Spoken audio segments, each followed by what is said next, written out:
Thank you very much, and thank you for this awesome organization.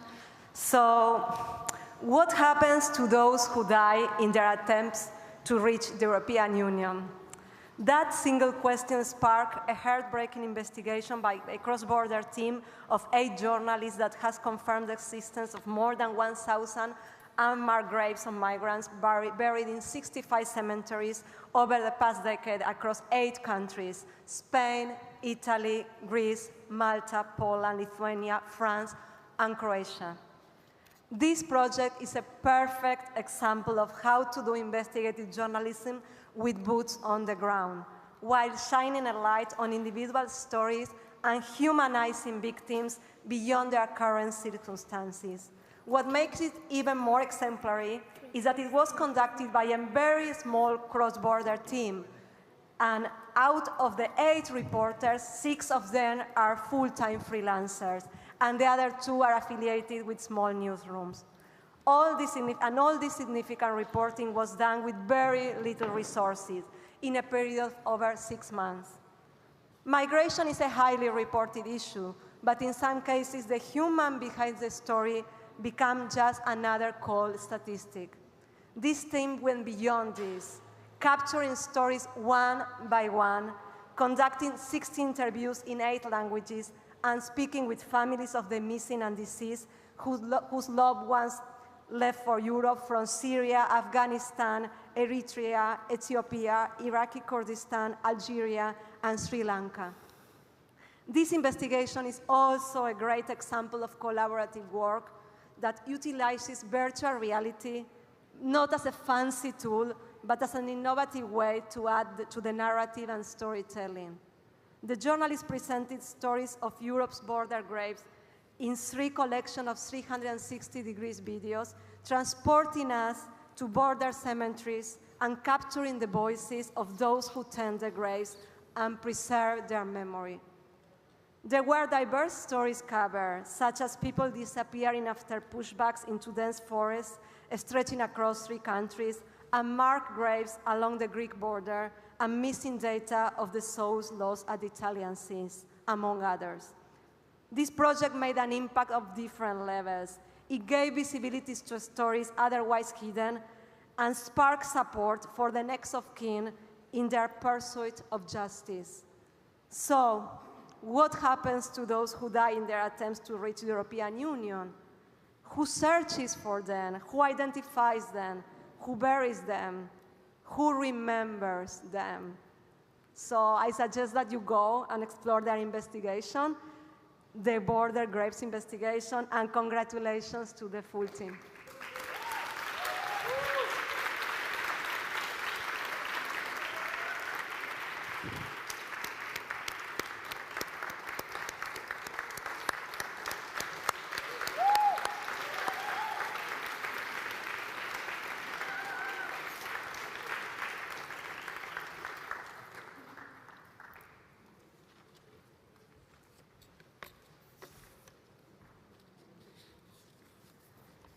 Hi, everyone. I'm going to read this because I'm conscious of time. Hello, and thank you for being here today, and thank you to the IJ4EU for this award. With this cross-border investigation, we managed to reveal a staggering number of unidentified bodies buried in graves across Europe. The number is 1,015. More than half of these are in this country, Greece, one of the main entry points forming Europe's migration landscape in the last decade. It now marks 9 years since I personally witnessed one of the deadliest shipwrecks on Greek territory. I was there when the Coast Guard, various rescue teams, and fishermen were struggling to save people from drowning, from hypothermia, from dying. I remember being handed a months-old unconscious baby upside down to pass on to the medical team working feverishly on the floor of a small harbor on the island of Lesbos. Several weeks later, I was at the cemetery where the victims of that shipwreck were buried. I saw two gravestones side by side that each read in Greek, unidentified infant, and a series of numbers underneath.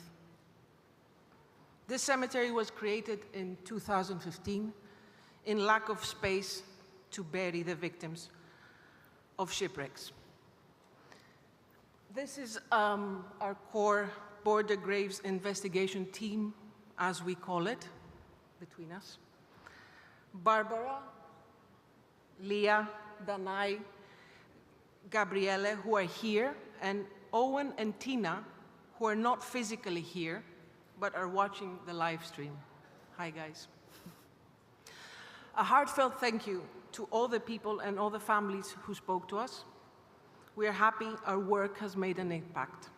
Thank you to everyone, and please welcome Gabriela.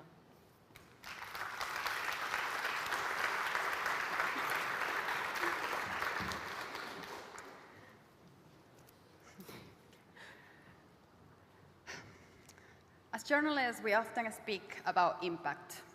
It's one of the reasons why I chose this profession, because I believed journalism has the power to make the world more just and fair.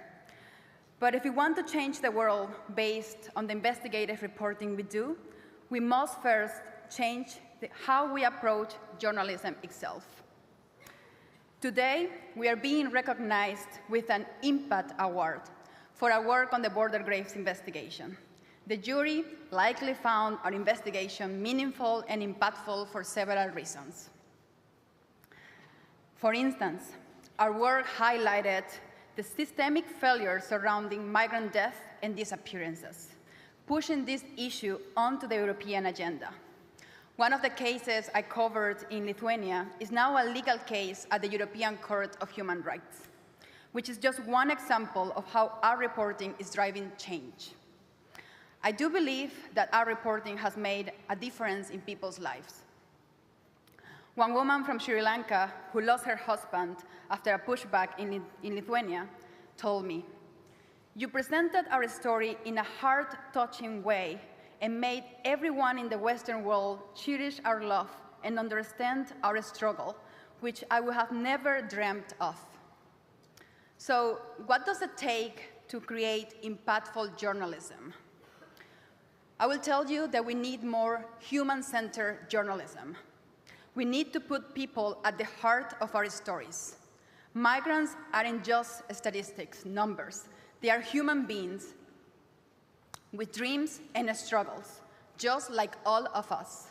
And their stories deserve to be told fairly and with nuance. But too often, this is not the case. We also need more migrant journalists in newsrooms.